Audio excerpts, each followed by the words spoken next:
you have anything else, Jenny? Yeah, I just wanted to know if there's been any contact through the mediators with Hamas since they submitted their proposal the other night. When do you expect there to be any contact? There's some reporting that the Israelis aren't going to participate in further negotiations. I will let the mediators speak to that. Obviously, we were in contact on what day is it? Thursday. On Tuesday night with the Egyptian mediators, and the secretary spoke directly with the Qatari mediator, the prime minister, yesterday in his meeting in Doha.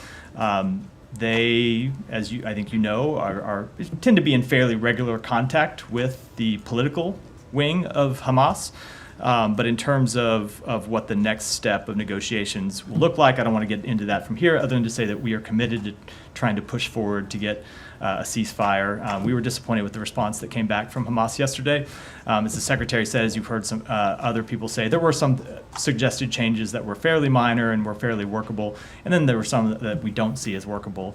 But that said, we are committed to trying to push forward and get a ceasefire because we continue to believe it is in the interests of all involved parties. You were disappointed, but were you surprised that they came back with these changes? I mean, given that Netanyahu didn't ever publicly commit to this, I know the U.S. says that Israel has been on board, but I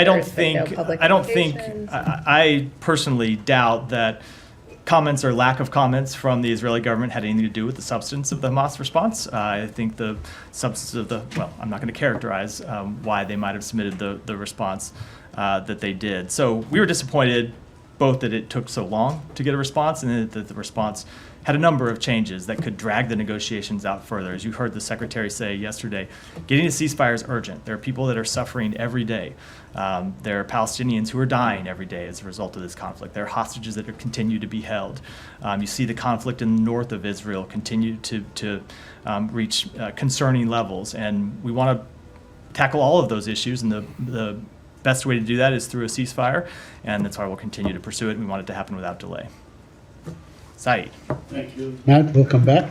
We missed you. So a couple of questions that follow up on Simon and Kamala.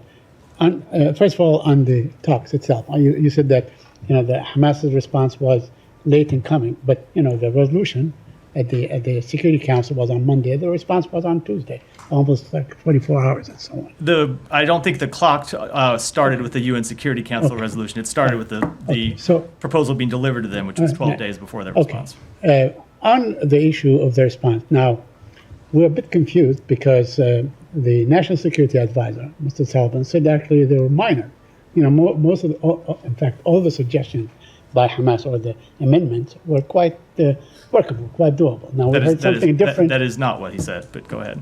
Okay. He said a number of them were minor, some were problematic. Well, that's my question actually. But the secretary said that there are some workable and some are not workable. Can you share with us some of these things that are not workable, for instance? No, I cannot. I'm not going to get into the details of that from here. I think it's appropriate to conduct a public negotiation. Okay. But as the secretary said, there are a number of things that Hamas suggested in this response that go further than they had agreed to in previous iterations. As you know, there have been proposals that go back and forth, and as the secretary said, usually in a negotiation, if a party agrees to something in one stage of the negotiation, they don't then make a more or a less reasonable demand later on in the process. So all that said, we'll continue to push to try to get a resolution because we think it's in the interest of all the Palestinian people and the Israeli people. So as far as I know, there's been no official Israeli response. But you guys keep saying that Israel agreed to this. Yet we have not heard from the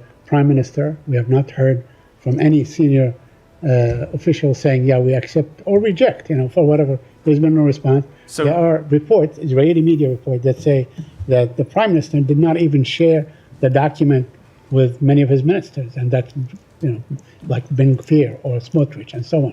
Do you have any comment on that? If the Israelis have not responded, why are they taking so long to respond to something that initially was their proposal?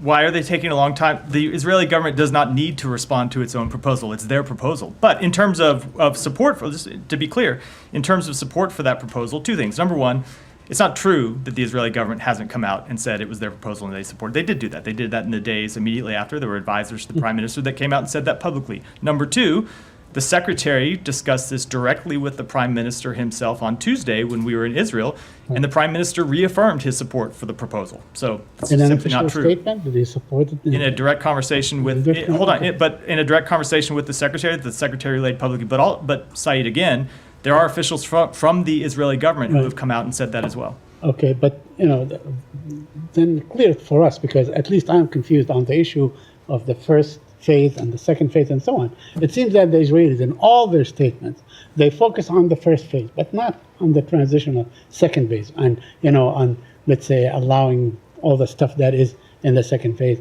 and the third phase. So could you explain to us where, is this the sticking point, for instance, between the Palestinians and the Israelis?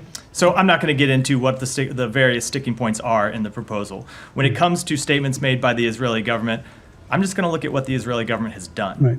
And that they put forward this proposal that the president outlined 13 days ago that would lead to an immediate ceasefire, that would lead to an extended ceasefire as negotiations moved from phase 1 to phase 2, and that ultimately could bring about an end to the war. And one of the points that the secretary was getting to yesterday, it's really important that in that proposal that the president outlined, that the ceasefire doesn't end in 6 weeks. There's a six-week ceasefire that continues when negotiations continue. And so Hamas could have agreed to that proposal, didn't lock them in long term. There's an agreement. There would be continued negotiations at the end of 6 weeks. Those negotiations actually start in 16 days, and the ceasefire continued. But at least we would have had a ceasefire. At least we would have had a halt to the suffering. And Hamas didn't do that. Instead, they dragged it out for 12 days, and now there will be continued haggling and a delay in the ceasefire, and that's what we were disappointed in. But as I said, we are committed to continue to work on this because it is so vitally important to the people in the region.